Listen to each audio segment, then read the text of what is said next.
Aktoreja e njohur Anila Bisha ka pranuar se është ajo imazhi i diellës, ndërsa në emisionin Opinion deklaroi këtë mbrëmje se nuk e dinte që do bëhej ministre, por kontrata e saj për përdorim të imazhit është vetëm për t'u shfaqur në I Albania. Anila Bisha u shpreh se nuk ka marrë shumë para, ndërsa theksoi se në dhjetor të këtij viti I mbaron kontrata me shtetin shqiptar. Po ta dija që do të ishte diella kaq e famshme, ka marrë shumë pak, por ka marrë për diellën e I Albanias, tha Bisha. Kontratën për 1 vit e kam. Diella e I Albania është deri në dhjetor 2025. E pyetur nëse kishte një ofertë për diellën e Akshit, ajo u shpreh se ishte një projekt I tillë dhe Ministria e Kulturës në bashkëpunim me Akshin kontaktuan me Teatrin Kombëtar dhe kërkuan emrin e saj.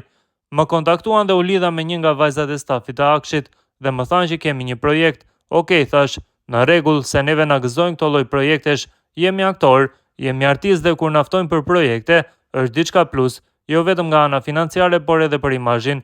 E pyetur nëse ka marrë para për diellën ministre, ajo e shprehur akoma jo, por besoj se eksperienca me Akshin ka qenë e shkëlqyer, kemi pasur dakordsi dhe gjithçka ka qenë korrekte, u shpreh Anila Bisha. Mëtej ajo ka nënvizuar se ajo është vetëm imazhi, pra vetëm fytyra dhe zëri I diellës.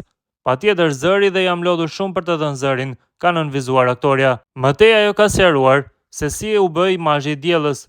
Unë duhet të bëja një spot. 5 minuta duhet të flisja çfarë do lloj, vetëm të flisja për të marrë hapjen e gojës, pas 20 minutash dhe pastaj gjysmore pa ndërprerje, ajo ishte e lodhshme, gjysmore pa ndërprerje plus janë incizuar 5 orë tekstet që dëgjoni nga I Albania. Unë se kam parë veten time në I Albania, në fakt, kanë reaguar që tek I Albania dhe më thoshin sapo më dhej një certifikat me humor. Kur e dëgjova kryeministrin u habita, thash çfarë është kjo gjëja, çfarë po thot ky, e mora me sportivitet, shpjegon ajo.